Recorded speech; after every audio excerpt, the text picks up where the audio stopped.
I hear beauty in music, bird songs, and the laughter and conversations of people in fellowship. Searching beyond my senses, I discover a greater depth of beauty. The mundane items and landmarks I may take for granted on a deeper beauty when my memories fill them with meaning. My dear ones become even more beautiful to me when I pause to remember our fondest experiences and the love that binds us. I move through each day with my mind and heart open. Now, even the most ordinary items, places, and circumstances become more and more precious and beautiful to me. Scripture is from 2 Corinthians 3, verse 18.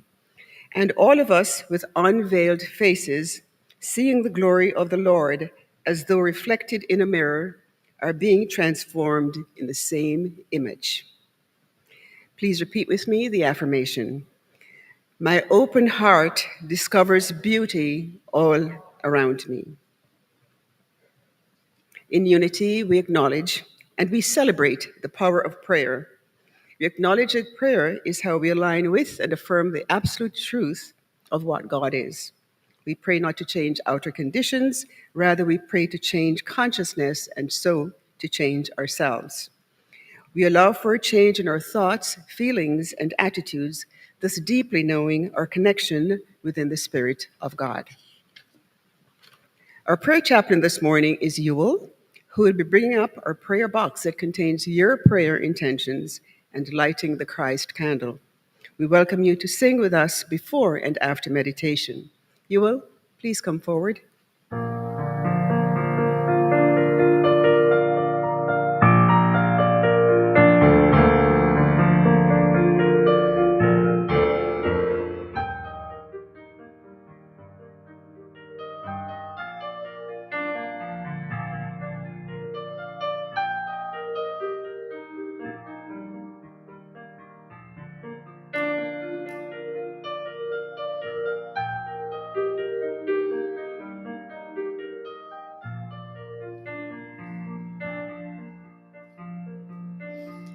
When I pray, I feel my heart go deeper, my heart go deeper into my God. When I pray, I feel my heart go deeper, my heart go deeper into my God. Right here, right now, right where I am, I pray. Right here, right now, right where I am, I pray.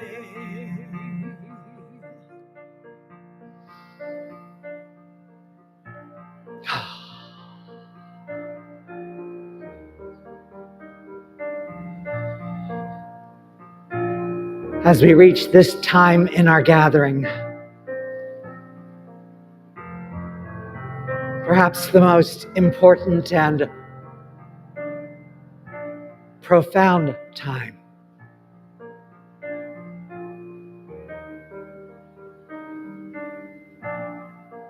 It is the time in which we use words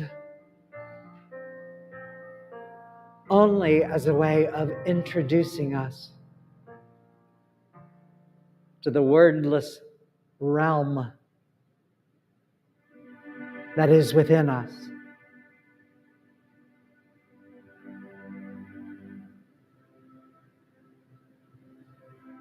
To the non-dualistic beauty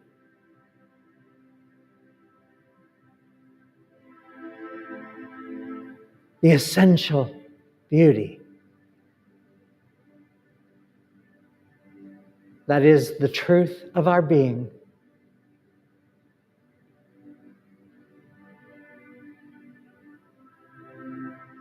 The truth of all being.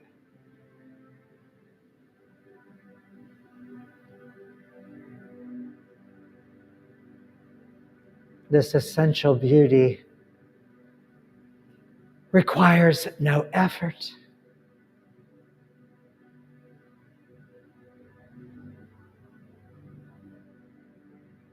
only an allowing,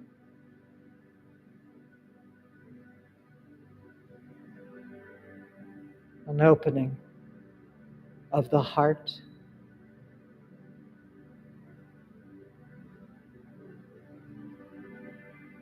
which gives way to a spacious mind.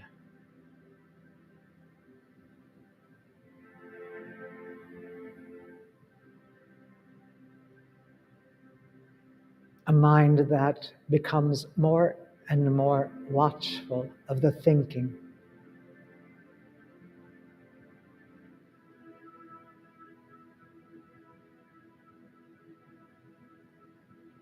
more and more wakeful of the moment.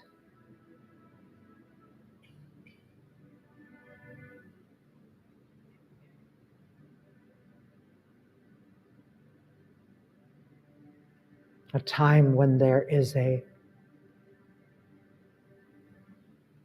patient waiting within.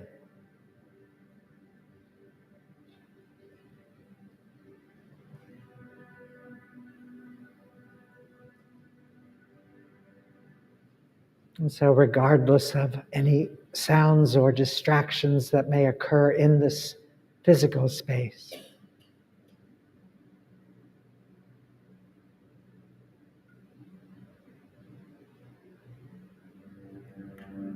just continue to deepen your attention into your heart,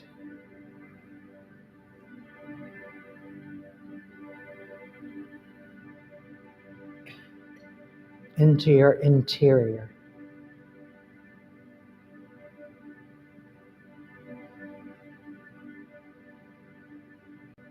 Into the beauty of this moment.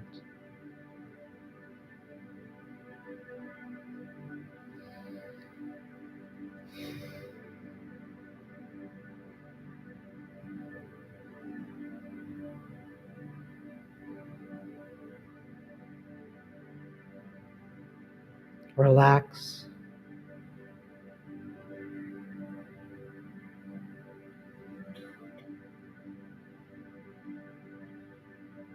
Open.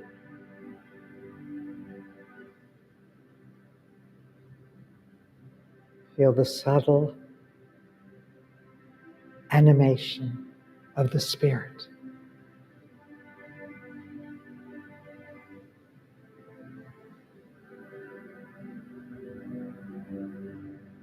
Subtle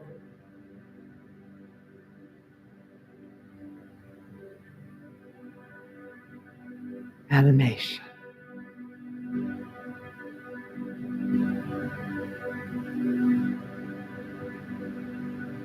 Spirit.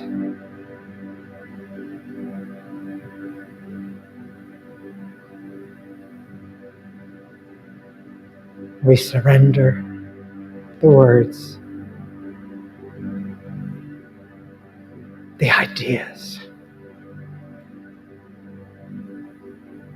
as we deepen into the stillness of being.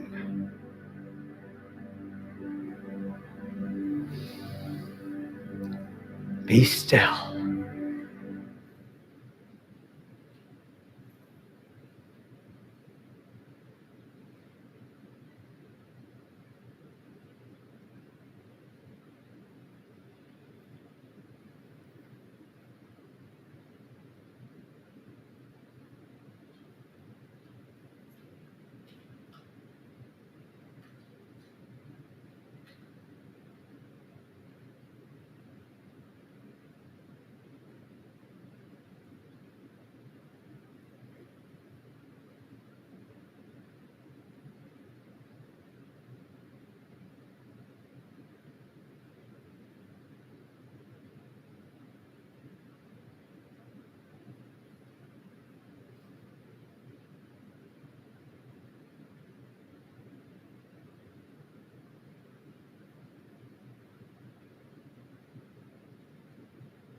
As you hear the familiar melody,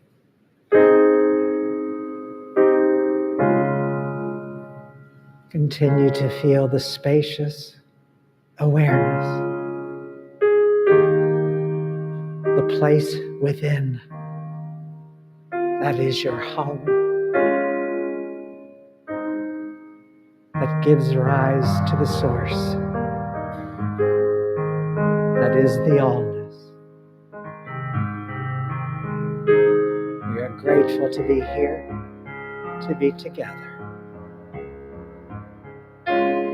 And so it is.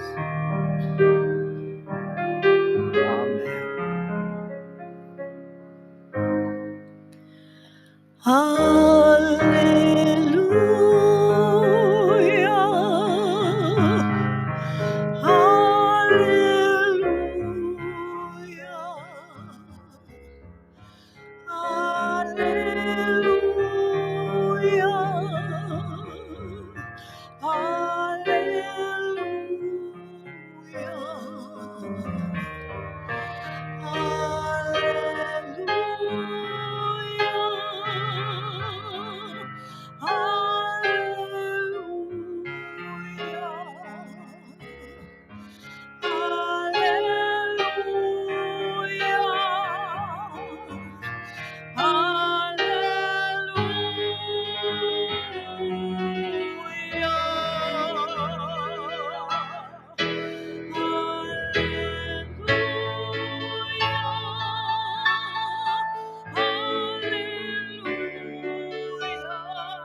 If music is no longer lovely, if laughter is no longer lilting, if lovers are no longer loving, then I don't want to know. If summer is no longer carefree, if children are no longer singing, if people are no longer happy, then I don't want to know. Let me hide every truth with my eyes from the back of my hand. Let me live in a world full of lies with my head in the sand. For my memories all are exciting, my memories all are enchanted, my memories burn in my head with a steady glow. So if, my friends, if love is dead, I don't want to know.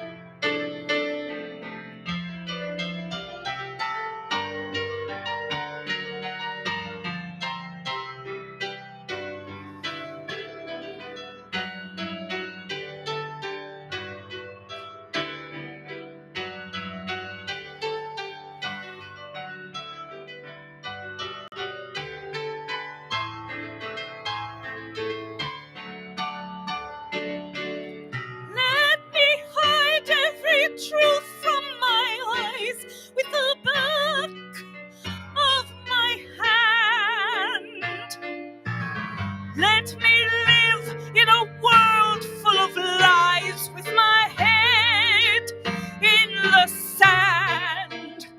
For my memories all are exciting, my memories all are enchanted, my memories burn in my head with a steady glow.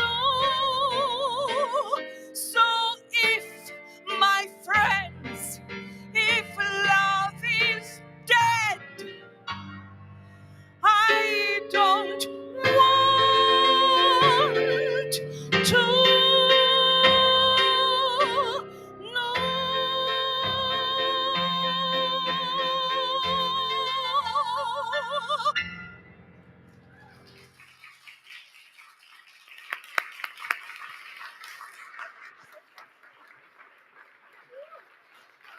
Thank you, Beth. Gorgeous. Thank you, David.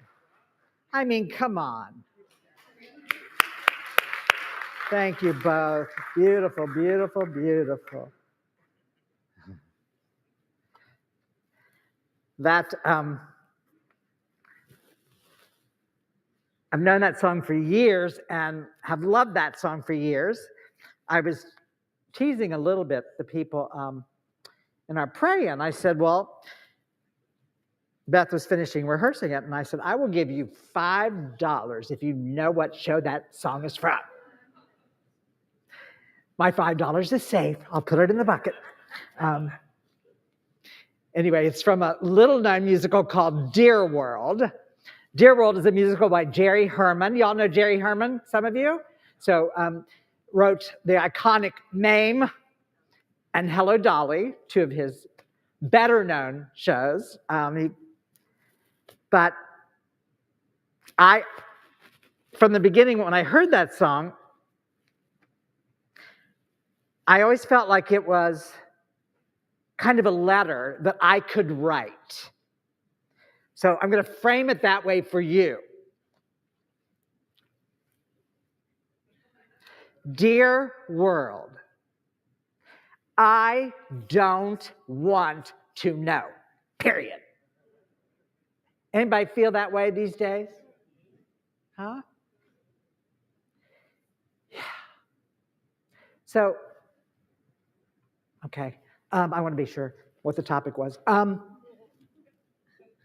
You know that our executive director, Diane, is on vacation. I believe that right now she's in England.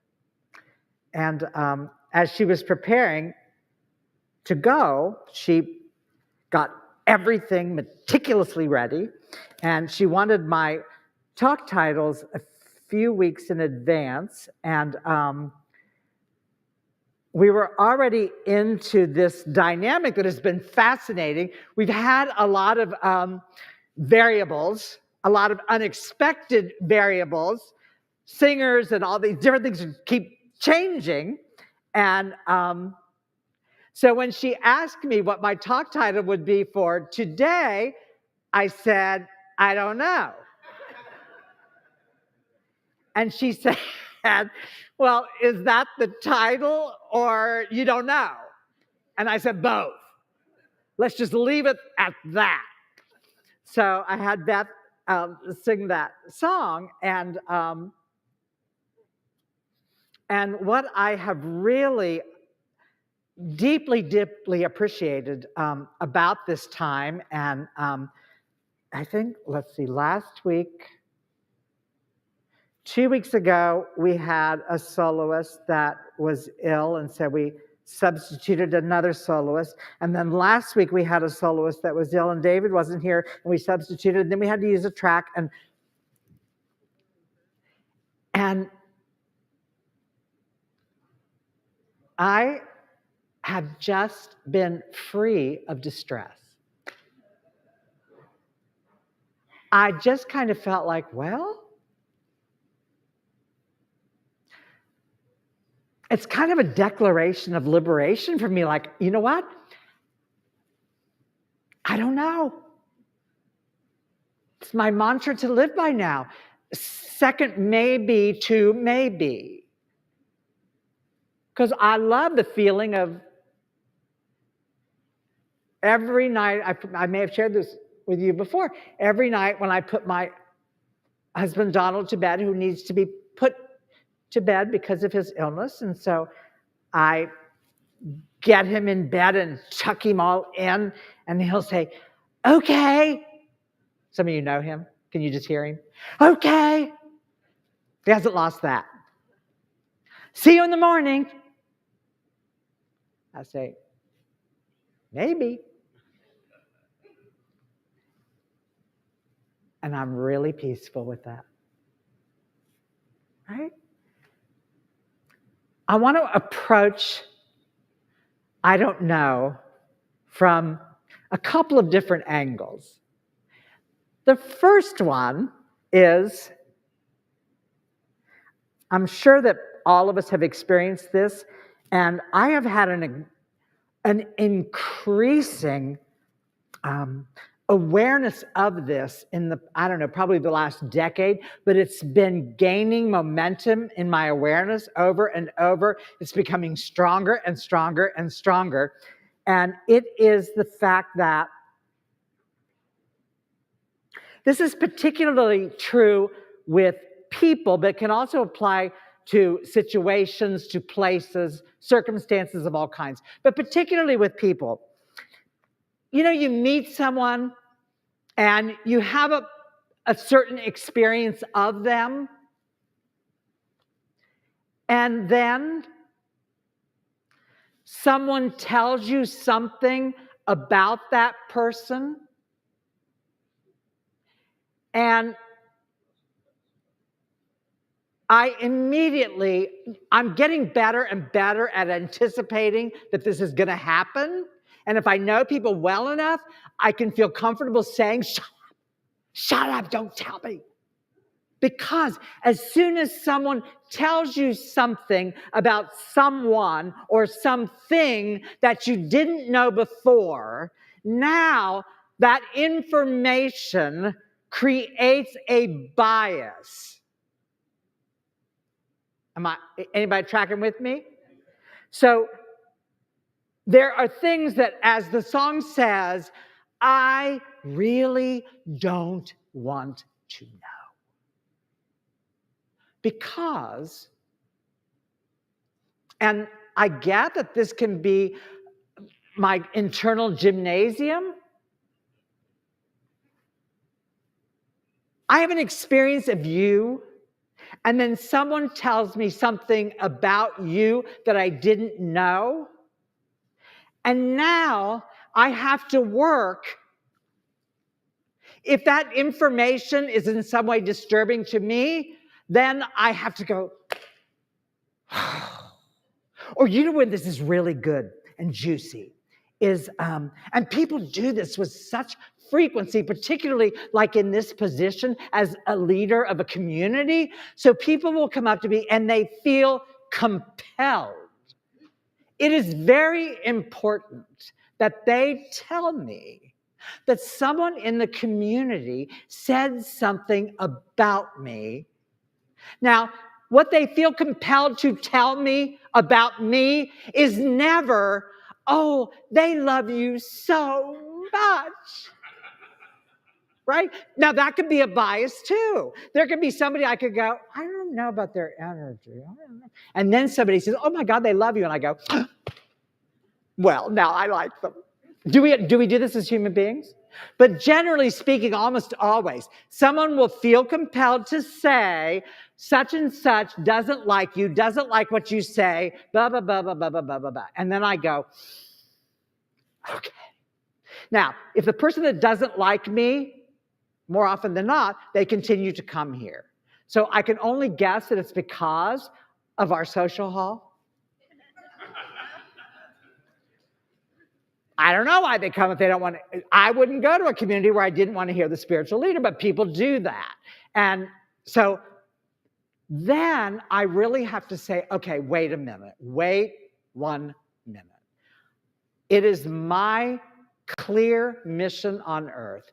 I'm going to use this term for clarity's sake. I'm here to minister to all people.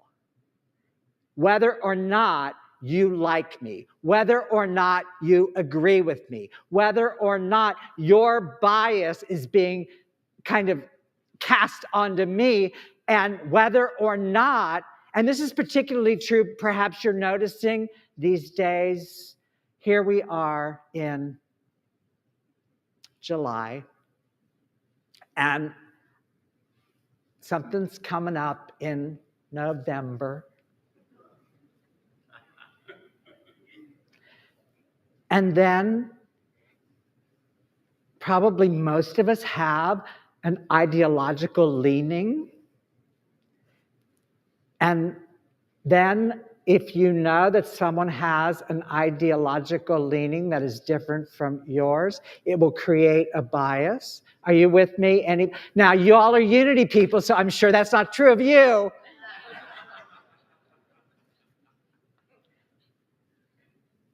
It's true of all of us, right? And so that's, for me at least, that's my work, is when somebody tells me something that I wish I didn't know, I don't want to hold that. I need to work with it. I need to work with the energy. I need to transmute the energy. I need to be able to see beyond it. So y'all that are here today and you that are watching online, if you have something to tell me about someone else, don't. Just don't. I don't want to know. Is that helpful to one person in the room? Okay, 2 of you. Yay! So the ones that held your hand now, of course I'm going to like you more. Because now I have a bias that says you agree with me. Are we together? Are we together?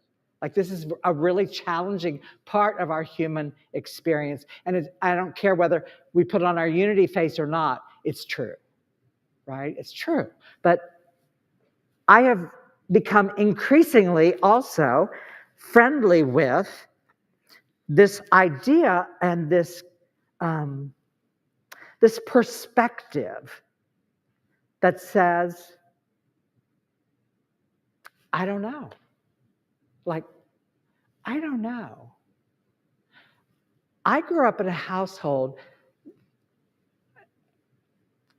you know, if I had not had the mother that I had, I would have nothing to talk about. I've been doing this 30 years. Do you know how many times, if she got residuals, I would be like sunk. Now, she's not on the planet anymore, but she's alive and well and living in here, right? And she had some very, very distinct biases. And my mother knew it all. My grandmother knew it all. So my grandmother passed it down to my mother, who knew it all. And I grew up in a household that while she knew it all and my grandmother knew it all, we were not allowed to know anything. We were wrong. And you weren't allowed to really have an opinion unless it agreed with hers. So when I grew up, and particularly like when I got in college, all of a sudden I'm meeting people with really different ideas, different ideologies, really radical backgrounds from my own, people not of the Christian faith. And like, these were new things for me. And I was just, wow. And you know what was really great is that people were interested in my perspective. Now, not from everybody, because again, we have those battling beliefs and biases, but people allowed me, some people, I was allowed to have my ideas. I was allowed to, so all of a sudden that was like really powerful and really new, and it was really liberating. And so I developed, and I saw this, it took me a while, but I began to see this, that all of a sudden I was allowed to know. And so I knew. And I got to truth teachings.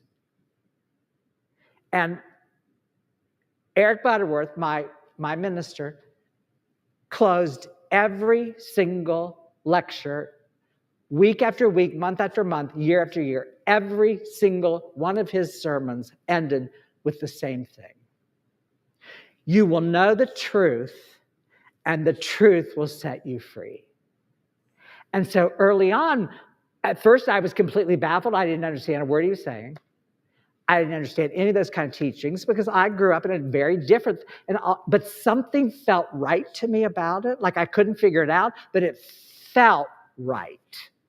And so then after I studied for a while, I began to take classes at the Unity Center, and I began to get more of a feel of this. And then Eric would say, you will know the truth, and the truth will set you free. And then I would go, well, I know the truth. Right? I know the truth. And I kind of gripped onto that for quite a while. And it took me a while, but finally I got to the point where I realized in a deep embodied way, I don't know as much as I think I know. That is very un-American. Because we want to know, and we want to say we know, and we want to make ourselves right, and we're going to make them wrong. And I have come to deeply believe, at least, almost to the point of knowing, I don't know. I don't know. You know, years ago, I read The 7 Spiritual Laws by Deepak Chopra. Anybody read that book? Oh my God, it's such a primer. So brilliant, so brilliant. The man churns out a book every 3 months. He's unbelievable. He's the most prolific writer I know of. I still go back to the 7 Spiritual Laws because now, like, I read a lot of what he writes today and I go, I don't know what he's talking about. Let me go back to 7 Spiritual Laws. But in the 7 Spiritual Laws, and in many of his teachings, he discusses what he calls the wisdom of uncertainty. The wisdom of uncertainty. And it feels very clear, at least to me, and it may not be for you, because you get to know. I'm just up here sharing ideas. And I really do hope and pray. This wasn't true earlier in my ministry, but now I celebrate the fact that people don't agree. Because you know what? We all have our own thing happening inside of us. Our souls are unique. We come together. We share some of the ideas. We have a different perspective on things. And you get to have your perspective, and I get to have mine. I do not do this because I think I know everything. And let me tell you, the longer I've been doing it, the less I think I know. All I can share with you is my perspective. I do not get up here and give you Fillmoreisms all the time. Have you noticed? I don't do that. I only speak about what is embodied and practical and applicable and something you can always tell what's really going on for me because I'm going to talk about it. What a blessing that is, right? But the wisdom of uncertainty says, partly,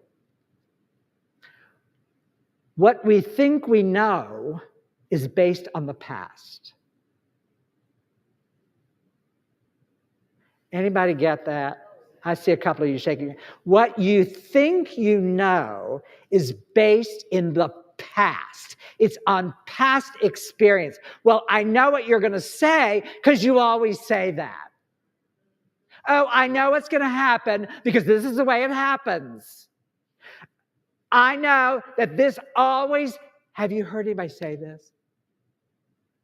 This always happens to me. Well, why are you surprised? If you know it's going to happen, guess what? It's going to happen. Maybe loosen your grip around what you think you know, deepen into the wisdom of uncertainty, get a little more curious. And for me, that's what uncertainty is. It is humility. Well, now you're not going to hear a lot about that in any Unity congregation. We are not big on humility. We want to know that we are powerful. We're going to make it happen based on principle. When you've been around as long as I have, and when you've messed up as many times as I have. And when you think you know something and it turns out not to be the case, humility becomes extremely attractive, right? So the wisdom of uncertainty always includes humility. It includes honesty, because if we're really honest, we cannot be certain of it. Have you seen it in your life? What we think we know, and then boom, here comes the surprise, right? A sense of curiosity, a sense of openness, a sense of wonder. Well, what will this day bring? How can I show up to meet whatever it does bring? Living in a sense of just, I don't know. I don't know. How many of you feel like you would like to live in that perspective? I don't know. Very honest. Thank you. 2 of you. You notice I don't close my talks with, you will know the truth and the truth will set you free. Now, do I not believe that? Oh, I absolutely believe that. I just think we need to reframe it, because knowing is not intellectual knowledge. You can pour every bit of Fillmore. She wrote letters and they published them, but she, as a woman, Myrtle Fillmore, our co-founder, couldn't be published at the time. It was only Charles Fillmore.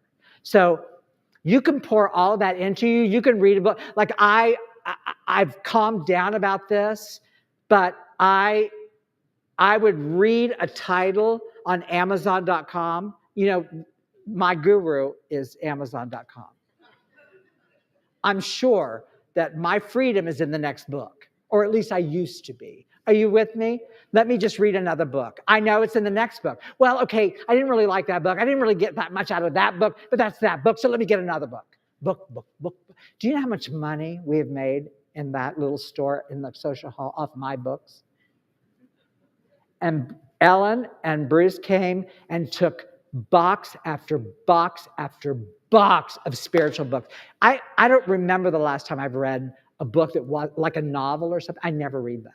I'm always digging because I have this hunger to know. And what my hunger to know has taught me is that I don't know. It's not in a book. It will point to something, but my greatest friend is uncertainty. You know, back to Donald for just a moment. Some of you know, my husband has Lewy body dementia, and Donald is 10 years older than I am, and he has a family that these people, they live forever. They live for flippin' ever. And so when we got together, number one, if you've met him and you know me, that the fact that we were ever together is like this huge miracle because we have nothing in common. We both like gardens. That's it, right? But part of when we got together, it went through my awareness that I thought, wow, both of us have been through the death of spouses before. I, as a child, went through my father's illness with dementia. So he had early onset dementia and died at age 49. I took care of him as a child. But I knew that there was something about Donald. I knew that there were huge lessons to learn. And he is the most dear, tender, gentle, sweet man you will ever meet. But it never for 1 second occurred to me that he would get an illness like this. I was completely floored by it. Uncertainty. And This happened while I was here. So I've been here 10 and a half years. He was diagnosed in 2016. So I have been doing my best to lead a spiritual community full time, and slowly but surely became a full-time caregiver. So day after day after day, I don't know how I'm going to do this. I don't know how I'm going to do this. And this is what I have learned. I don't have to know. The two of you that said you want to not know, we're a Trinity, man. Three of us in this room. See, the Charles Fillmore quote used to be in our script for a long time. The truth you know is the truth you use. Now, did you hear that? The truth you know is the truth you use. So I've been counseling people for over 30 years. I cannot tell you, I could not even begin to guesstimate how many people have, and it's the biggest privilege of my lifetime. It's the biggest privilege and honor of my lifetime, way more than this. This isn't what I do best. What I do best is sitting and holding your head while you sob. That's what I do really well. And I have the capacity for that because I have the capacity for it in here. But people will say to me, this is what's going on, this is what's going on, this is what's going on, this is what's going on. And then I'll share. I don't try to change anybody's experience. I do not give advice, and I don't try to change your experience. Your experience is your experience. And it's important for you to have that.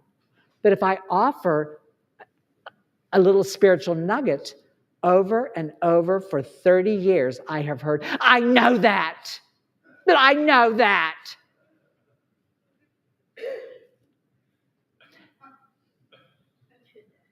And I open my heart and I try to find a delicate way to say, no, you don't.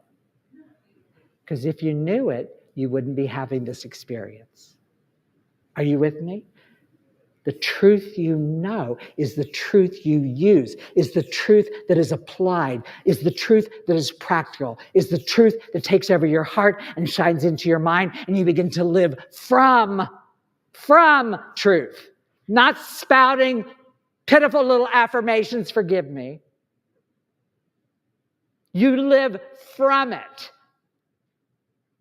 And until you live from it, you have the courage and the bravery to, with increasing frequency, I don't know.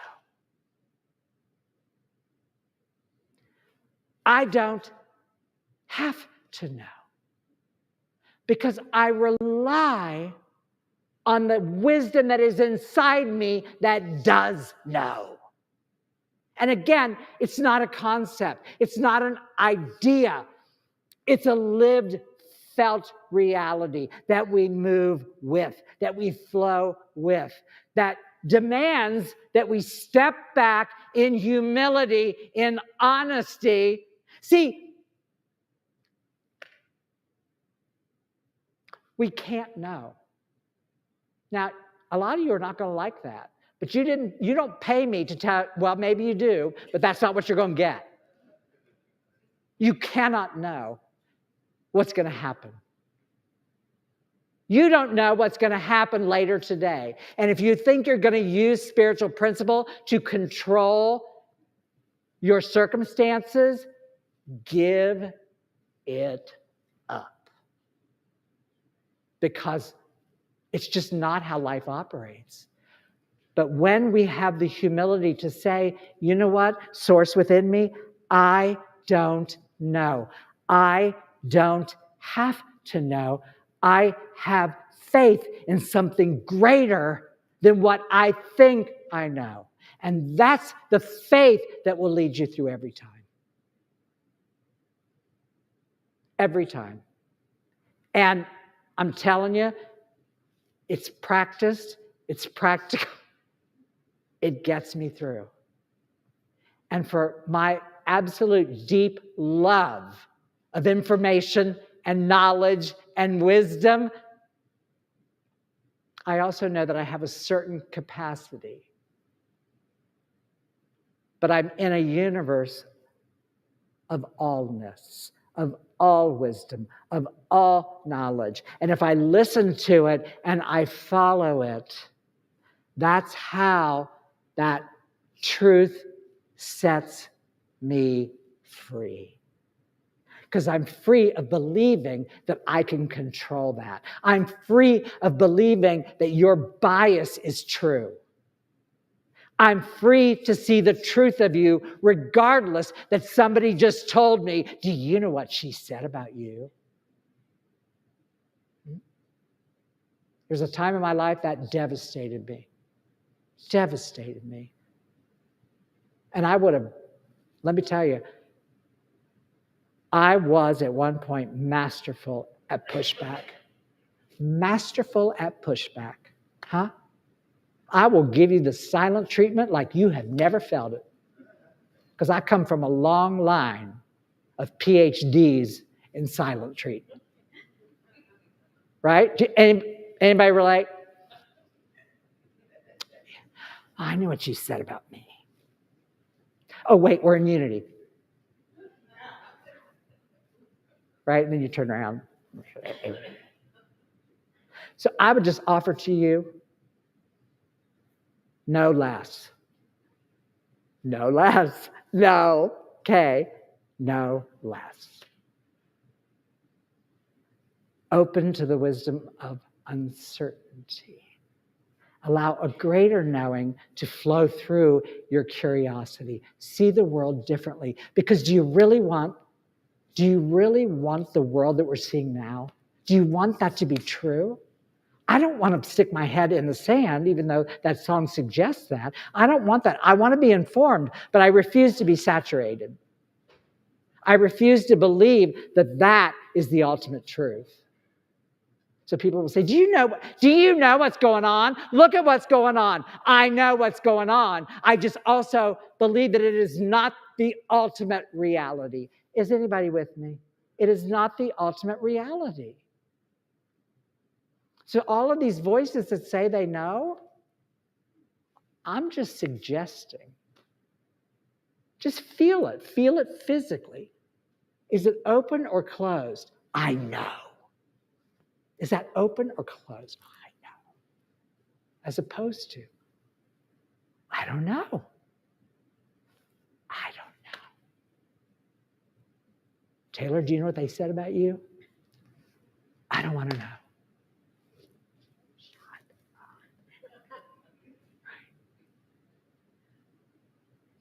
Dear world, I don't want to know. Love, Taylor. And so it is.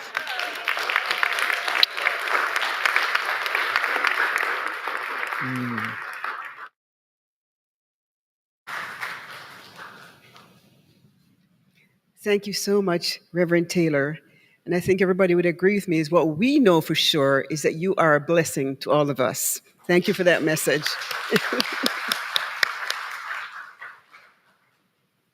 We do rely on your donations to sustain this ministry and to help us spread the unity message to everyone who needs to hear it. We ask that you share an offering with us today as our ushers carry the baskets through the sanctuary. If you don't have an offering with you, you may make a donation online at unitypalmbeach.com. And for those of you who want to sign up for recurring donations, you may do so there as well. Will the ushers please come forward? Please hold your offering in your hand. And if you are watching online, please click the donate button. And let's say together our offertory prayer. The inexhaustible substance of spirit flowing freely through me blesses and increases all that I give, all that I receive, and all that I allow. I give, and so it is.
you to everyone who assisted with the service today. Too many to mention, but we thank you so very much for your service. And thank you to both Beth and David for the wonderful music, as usual. We really appreciate it.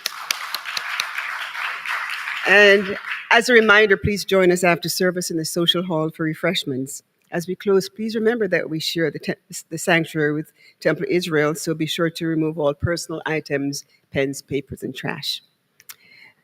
Please rise as we affirm our prayer for protection. Together, the light of God surrounds us. I am the light of God. The love of God enfolds us. I am the love of God. The power of God protects us. I am the power of God. The presence of God watches over us. I am the presence of God. Wherever I am, God is, and all is well. Remaining where you are, let's sing together. Let there be peace on earth, and have a wonderful week.